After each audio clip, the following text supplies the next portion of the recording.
ಈ ಜಂಗಮ ಕೋಟೆ ಹೋಬಳಿಯ ರೈತರ ಜಮೀನನ್ನ ಕಿತ್ಕೊಂಡ್ರೆ ಇದೇನು 250 ಕೋಟಿಯಲ್ಲಿ ಇವಾಗ ಡೆವಲಪ್ ಮಾಡೋದಕ್ಕೆ ಬಂದಿದಲ್ವಾ, ಅದು ಸ್ಮಶಾನವಾಗುತ್ತೆ ರೇಷ್ಮೆ ಮಾರುಕಟ್ಟೆ. ಯಾಕಂದ್ರೆ ರೇಷ್ಮೆನೇ ಗೂಡೇ ಬರ್ದೆ ಇದ್ಮೇಲೆ ಅಲ್ಲೇನಿರುತ್ತೆ ರಾಜಣ್ಣ ಅವ್ರು, ಇರುತ್ತಾ?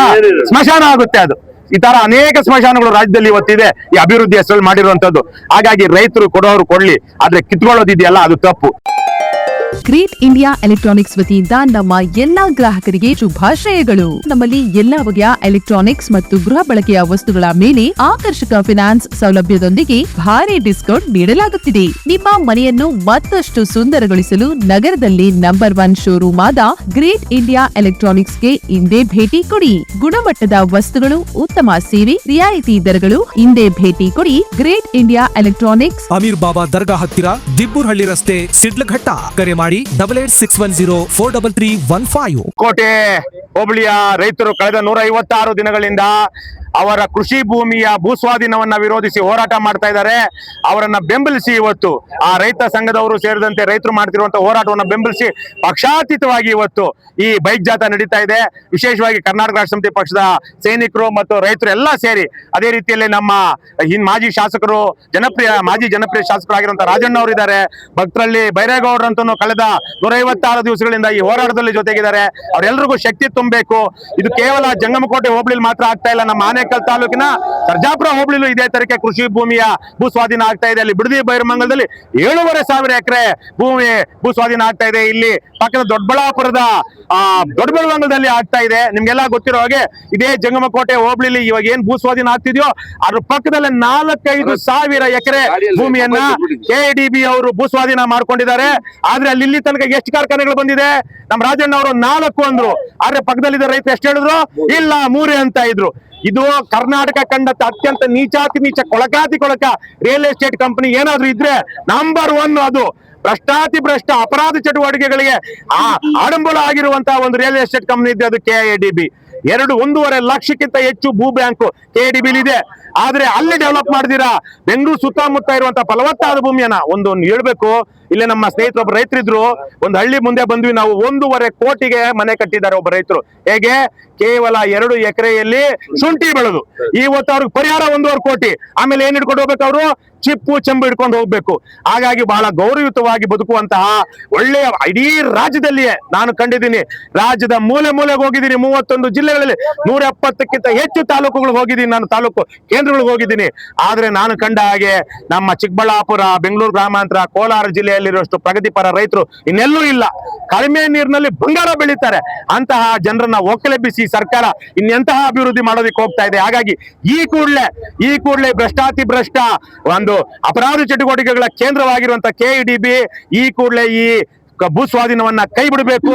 ರೈತರು ಸೇರಿದಂತೆ ರಾಜಣ್ಣ ಅವರು, ಬೈರೇಗೌಡರು ಇವರೆಲ್ಲ ಸೇರಿದಂತೆ ರೈತರು ಮಾಡ್ತಿರುವಂತಹ ಹೋರಾಟವನ್ನ ಸರ್ಕಾರ ಗಮನಿಸಿ ಈ ಕೂಡಲೇ ಭೂಸ್ವಾಧೀನವನ್ನ ಕೈ ಬಿಡಬೇಕು.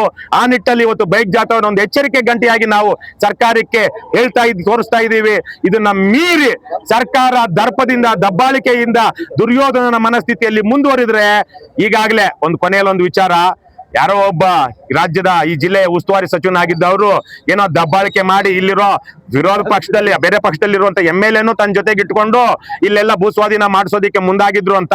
ಬಹುಶಃ ಇಲ್ಲಿ ಅನ್ನ ಬೆಳೆದು ಕೊಡುವಂತ ರೈತರಿಗೆ ಈ ತರಕ್ಕೆ ಕಂಟಕ ಕೊಟ್ಟ ಕಾರಣಕ್ಕೆ ಅವ್ರಿಗೆ ಇವತ್ತು ಮತ್ತೆ ಮಿನಿಸ್ಟರ್ ಆಗೋದಿಕ್ಕಾಗಿಲ್ಲ. ಅವರ ಶಾಪವೇ ತಗಲಿದೆ. ನಾನು ನೇರವಾಗಿ MC ಸುಧಾಕರ್, ಚಿಂತಾಮಣಿಯ ಶಾಸಕರು, ಈ ಭಾಗದ ಪ್ರಭಾವಿ ರಾಜಕಾರಣಿಗಳು ಮತ್ತು ಇಲ್ಲಿ ಉಸ್ತುವಾರಿ ಸಚಿವರು ಆಗಿದ್ದಂತವ್ರು, ಮಂತ್ರಿಗಳಾಗಿದ್ದಂತವ್ರು ಅವ್ರಿಗೆ ಹೇಳ್ತಾ ಇದ್ದೀನಿ, ದಯವಿಟ್ಟು ನೀವೆಲ್ಲೋ ಚಿಂತಾಮಣಿಲಿ ಆಲ್ರೆಡಿ ಮಾಡಿದಿರಲ್ಲಪ್ಪ, ಅಲ್ಲಿ ಯಾವ್ದದು ಏನ್ industrial area, Mastenahalli industrial area, ಅಲ್ಲಿ ಹೋಗಿ ಖಾಲಿ ಬಿದ್ದಿದೆಯಲ್ಲ, ಅಲ್ಲಿ ಯಾವ್ಯಾವ ತರದ ಇಂಡಸ್ಟ್ರಿ ತರ್ತಿರೋ ತಂದು ಡೆವಲಪ್ ಮಾಡಿ. ಅದಾದ್ಮೇಲೆ ಇಂಡಸ್ಟ್ರಿ ಮಾಡೋದಕ್ಕೆ ಇನ್ನೂ ಜಾಗ ಬೇಕಾ? ತಗೊಳ್ಳಿ. ಅಭಿವೃದ್ಧಿ ಆಗ್ಬೇಕು, ಕಾರ್ಖಾನೆಗಳು ಬೇಕು, ಉದ್ಯೋಗ ಸೃಷ್ಟಿ ಆಗ್ಬೇಕು. ಆದ್ರೆ KDBಯಲ್ಲಿ 1.5 ಲಕ್ಷ ಎಕರೆ ಭೂ ಬ್ಯಾಂಕ್ ಇದೆ, ಲ್ಯಾಂಡ್ ಬ್ಯಾಂಕ್ ಇದೆ. ಏನ್ ಡೆವಲಪ್ ಮಾಡಿದೀರಾ? ಬಂಜರು ಮಾಡಾಕಿ ಅಲ್ಲಿ ರೈತರನ್ನ ಒಕ್ಕಲೆಬ್ಬಿಸಿ ಇವತ್ತು ಬಂಜರು ಮಾಡಿದ್ದೀರಾ. ಅಲ್ಲಿ ಕೇವಲ ನೀವು ಡೆವಲಪ್ಮೆಂಟ್ ಹೆಸರಲ್ಲಿ ದುಡ್ಡು ಹೊಡೆಯೋದಿಕ್ಕೆ, ಕಮಿಷನ್ ಹೊಡೆಯೋದಿಕ್ಕೆ, ಪರಿಹಾರದ ಹೆಸರಲ್ಲಿ ಮತ್ತೆ ಅಲ್ಲಿ ದುಡ್ಡು ಹೊಡೆಯೋದಿಕ್ಕೆ, ಅದೇ ರೀತಿಯಲ್ಲೇ ಭೂ ಹಂಚಿಕೆ, ಕೈಗಾರಿಕೆಗಳಿಗೆ ಭೂ ಹಂಚಿಕೆ ಮಾಡೋದ್ರಲ್ಲಿ ರಿಯಲ್ ಎಸ್ಟೇಟ್ ದಂಧೆ ಮಾಡೋದಿಕ್ಕೆ ಮಾಡ್ತಾ ಇದ್ದೀರಾ. ಇದನ್ನ ಕೈ ಬಿಟ್ಟು ರೈತರ ಹೋರಾಟವನ್ನ ಮನ್ನಿಸಿ ದಯವಿಟ್ಟು ಈ ಇದೇನಿದೆ ಭೂ ಸ್ವಾಧೀನವನ್ನ ಈ ಕೈ ಬಿಡಿ ಅಂತ ನಾನು ಈ ಸಂದರ್ಭದಲ್ಲಿ ಮನವಿ ಮಾಡ್ತಾ ಇದ್ದೀನಿ, ಆಗ್ರಹ ಮಾಡ್ತಾ ಇದ್ದೀನಿ, ಎಚ್ಚರಿಕೆ ಕೊಡ್ತಾ ಇದ್ದೀನಿ. ಅದೇ ಈಗ ಹೇಳಿದ್ರೆ ಒಬ್ರು 1.5 ಕೋಟಿಗೆ ಮನೆ ಕಟ್ಟಿದ್ದಾರೆ, 1.5 ಕೋಟಿ ಅಷ್ಟು ಒಂದೇ ವರ್ಷದಲ್ಲಿ ಬೆಳೆದಿದ್ದಾರೆ. ಯಾರೋ ಪಾಪ ಕೆಲವೊಬ್ರು ತಗೊಳ್ತಾರೆ, ಆದ್ರೆ ರೈತನಿಗೆ ಜಮೀನು ಮಾಡುವಂತ ಹಕ್ಕಿರ್ಬೇಕು. ನಾನೊಬ್ಬ ರೈತನಾಗಿ ನನ್ನ ಜಮೀನನ್ನ ಯಾರಿಗೆ ಯಾವತ್ತು ಯಾವ ರೇಟ್ಗೆ ಮಾರ್ಬೇಕು ಅಂತ ಹಕ್ಕಿರ್ಬೇಕು. ಇವತ್ತೇನ್ ಮಾಡ್ತಾ ಇದ್ರೆ ಭೂಸ್ವಾಧೀನ ಯಾರಿಗೂ ಹಕ್ಕಿಲ್ಲ. ನೀವು ತಗೊಳ್ಳಿ ಬಿಡ್ಲಿ, ಈಗೇನೋ ಕೊಟ್ಟಿದ್ರಲ್ಲ 13 ರೈತರು ಯಾರೋ ಕೆಲವೊಬ್ರು ಇದ್ದೇ ಇರ್ತಾರೆ, ಅವ್ರಿಗೆ ಅನಿವಾರ್ಯತೆ ಇರುತ್ತೆ, ಜಮೀನು ಸ್ವಲ್ಪ ಬಂಜರಿರಬಹುದು, ಅವ್ರಿಗೆ ಮಕ್ಕಳು ಓದಿಸೋದಿಕ್ಕಿರ್ಬೋದು, ಮದುವೆಗಿರ್ಬೋದು, ಅನಿವಾರ್ಯತೆ ಇರುತ್ತೆ, ತಗೊಂಡಿರ್ಬೋದು ಅಂತವ್ರು. ಆದ್ರೆ ಮಿಕ್ಕ ರೈತರನ್ನ ದಬ್ಬಾಳಿಕೆ ಮಾಡೋದು ತಗೊಳ್ಳೋದು. ನೀನ್ ಯಾವನೇ ಇರ್ಲಿ, ಅವನು ಯಾವನೇ ಇರ್ಲಿ, ರೈತರಿಗೆ ನೀವು ಭೂಸ್ವಾಧೀನ ಅಂತ ಹೇಳಿ ತಗೊಳ್ಳೋದಿಕ್ಕೆ ನಿಮ್ಗೆ ಎಷ್ಟು ವರ್ಷಗಳಿಂದ ನಿಮ್ಗೆ ಅಧಿಕಾರವನ್ನು ಮಾಡ್ತೀರಾ, ಈ ದಬ್ಬಾಳಿಕೆ ಮಾಡ್ತೀರಾ. ಹಾಗಾಗಿ ತಗೊಂಡಿರೋರು ತಗೊಳ್ಳಿ, ನಮ್ಗೇನು ಅಭ್ಯಂತರ ಇಲ್ಲ. ಆದ್ರೆ 90% ಗಿಂತ ಹೆಚ್ಚಿನ ಜನ ರೈತರು ಹೈನುಗಾರಿಕೆಯಲ್ಲಿ ಇಲ್ಲಿ ರೇಷ್ಮೆ, ನಾನು ಹೇಳ್ತಾ ಇದ್ದೀನಿ, ಈ ಜಂಗಮಕೋಟೆ ಹೋಬಳಿಯ ರೈತರ ಜಮೀನನ್ನ ಕಿತ್ಕೊಂಡ್ರೆ ಇದೇನೋ 250 ಕೋಟಿಯಲ್ಲಿ ಇವಾಗ ಡೆವಲಪ್ ಮಾಡೋದಕ್ಕೆ ಬಂದಿದಲ್ವಾ, ಅದು ಸ್ಮಶಾನವಾಗುತ್ತೆ ರೇಷ್ಮೆ ಮಾರುಕಟ್ಟೆ. ಯಾಕಂದ್ರೆ ರೇಷ್ಮೆನೇ ಗೂಡೇ ಬರ್ದೆ ಇದ್ಮೇಲೆ ಅಲ್ಲೇನಿರುತ್ತೆ ರಾಜಣ್ಣ ಅವ್ರು, ಇರುತ್ತಾ? ಸ್ಮಶಾನ ಆಗುತ್ತೆ ಅದು. ಈ ತರ ಅನೇಕ ಸ್ಮಶಾನಗಳು ರಾಜ್ಯದಲ್ಲಿ ಇವತ್ತಿದೆ, ಈ ಅಭಿವೃದ್ಧಿ ಹೆಸರಲ್ಲಿ ಮಾಡಿರುವಂತದ್ದು. ಹಾಗಾಗಿ ರೈತರು ಕೊಡೋರು ಕೊಡ್ಲಿ, ಆದ್ರೆ ಕಿತ್ಕೊಳ್ಳೋದಿದೆಯಲ್ಲ ಅದು ತಪ್ಪು. ಹಾಗಾಗಿ ನಾನು ಆ ರೈತರಿಗೆ ಹೇಳ್ತೀನಿ, ನೀವು ಗಮನಿಸ್ ತಗೊಳ್ಳಿ, ನೀವೆಲ್ಲ ಜೊತೆಗಿರ್ಬೇಕು. ಇವತ್ತು ರೈತ ಅನ್ನ ಬೆಳಿಲಿಲ್ಲ, ತಿನ್ನೋದಿಕ್ಕಿರೋದಿಲ್ಲ. ಹಾಗಾಗಿ ನಿಮ್ಮ ಜಮೀನಿಗೆ ಇವತ್ತಲ್ಲ ನಾಳೆ ಬೆಲೆ ಬಂದೇ ಬರುತ್ತೆ. ಜಮೀನು ಕಳ್ಕೊಂಡಿರುವಂತ ಗ್ರಾಮದಿಂದ ಬಂದಿರೋ ನಮ್ಮ ಮುತ್ತಾತನ 16 ಎಕರೆ ಜಮೀನು ಕೈಗಾರಿಕಾ ಅಭಿವೃದ್ಧಿ ಪ್ರದೇಶಕ್ಕೇನೆ ಹೀಗೆ ಹೋಗಿದೆ, ಬೊಮ್ಮಸಂದ್ರದಲ್ಲಿ, ಆನೇಕಲ್ ತಾಲೂಕಲ್ಲಿ ಅಂತ ಊರಿಂದ ಬಂದು ಹೇಳ್ತಾ ಇದ್ದೀನಿ. ಕಳ್ಕೊಂಡ ಮೇಲೆ ಆ ಊರು ನಾಶವಾದ ಹಾಗೆ. ಆ ಊರಿನ ಬಹುತೇಕ ಸಂಪ್ರದಾಯಗಳು ಏನಿತ್ತು ಅಥವಾ ಅವ್ರ ಸ್ವಾವಲಂಬನೆ ಏನಿತ್ತು ಅದು ಹೋಗುತ್ತೆ. ದುಡ್ಡು ತಗೊಂಡವ್ರು ಈಗೇನ್ ತಗೊಳ್ತಾರೆ, ಅರ್ಧಕ್ಕರ್ಧ ದುಡ್ಡು ಇಲ್ಲಿ ಯಾವನಾದ್ರು ಬಾರ್ ಇಟ್ಕೊಂಡಿದ್ರೆ ಬಾರ್ಗೆ, ರೆಸಾರ್ಟ್ಗೆ, ಚಿನ್ನಕ್ಕೆ, ಕಾರ್ಗಳಿಗೆ ಹೋಗುತ್ತೆ. ಬಹುಶಃ ಇನ್ನೊಂದು 10 ದಿವಸಗಳಲ್ಲೇ ಊರಿಗೆಲ್ಲ ಕಾರ್ ಬರುತ್ತೆ. ಆದ್ರೆ 1-2 ವರ್ಷ ಆದ್ಮೇಲೆ ಆ ಕಾರ್ ಪೆಟ್ರೋಲ್ ಹಾಕೋದಿಕ್ಕೆ ಅವ್ರ ಹತ್ರ ಗತಿ ಇರೋದಿಲ್ಲ. ಇದು ಅಭಿವೃದ್ಧಿಯ ದುಷ್ಪರಿಣಾಮಗಳು. ಅದ್ರಲ್ಲಿ ಅಷ್ಟಿದೇನೂ ಇಲ್ಲ, ಅದ್ರ ಬಗ್ಗೆ ನಾವು ಒಪ್ಕೊಳ್ತೀವಿ.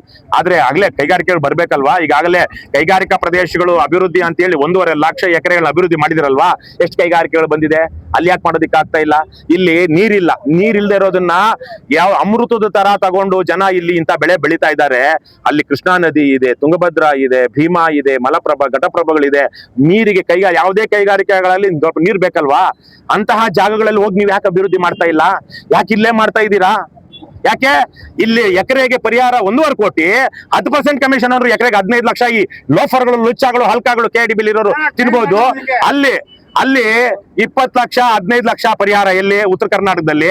ಅಲ್ಲಿ 1 ಎಕರೆಗೆ ಕಮಿಷನ್ ಎಷ್ಟು ಬರುತ್ತೆ? 50,000 1 ಲಕ್ಷ. ಈ ಅಮೇಧ್ಯ ತಿನ್ನೋದಕ್ಕೆ ಇವ್ರು ಇಲ್ಲಿ ಮಾಡ್ತಾ ಇರೋದು. ಕೈಗಾರಿಕೆಗಳು ಬೇಕು ನಮ್ಮಲ್ಲೇನೆ.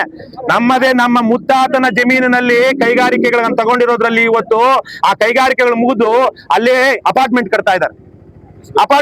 ಬೊಮ್ಮಸಂದ್ರ ಇಂಡಸ್ಟ್ರಿಯಲ್ ಏರಿಯಾದಲ್ಲಿ ನನ್ನ ಮುತ್ತಾತ, ನನ್ನ ತಾತ ಹುತ್ತಿ ಬೆಳೆದಂತ ಜಮೀನಲ್ಲಿ ಇವತ್ತು ಅಪಾರ್ಟ್ಮೆಂಟ್ ಬರ್ತಾ ಇದೆ ಕೈಗಾರಿಕೆಗಳಿಗಂತ ತಗೊಂಡಿರೋದ್ರಲ್ಲಿ.